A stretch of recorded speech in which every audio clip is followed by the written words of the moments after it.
लाचखोरीची एक मोठी बातमी समोर आली आहे। पोलीस स्टेशनला जप्त असलेले वाहन सोडण्यासाठी तक्रारदाराकडून तडजोडी अंती 10,000 रुपयाची लाच स्वीकारताना निंभोरा पोलीस स्टेशनच्या पोलीस उपनिरीक्षकाला जळगाव एसीबीने रंगेहात अटक केली।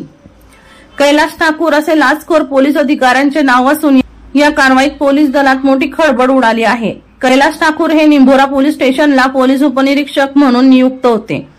सुमारे 4 महिन्यापूर्वी एका वाहनावर गुटख्याची कारवाई करण्यात आली होती। त्यातील वाहन जप्त करण्यात आले होते। हे वाहन सोडविण्यासाठी तक्रारदाराने न्यायालयात धाव घेतली होती। न्यायालयाने तक्रारदाराला वाहन देण्याबाबत आदेशित केले होते। मात्र निंभोरा पोलीस स्टेशनचे पीएसआय कैलास ठाकूर यांनी हे वाहन सोडविण्यासाठी 15,000ची लाच मागितली। तक्रारदाराने अखेर लाचलुचपत प्रतिबंधक विभाग जळगावला संपर्क करून तक्रार दिली। त्यानंतर सापळा रचण्यात आला। निंभोरा गावात मरीमाता मंदिराजवळ पीएसआय ठाकूर यांना तक्रारदार यांच्याकडून 10,000ची लाच स्वीकारताना लाचलुचपत प्रतिबंधक विभागाकडून अटक करण्यात आली आहे। वर्षा लोहार यांचा खास रिपोर्ट V1 लाईव्ह जळगाव।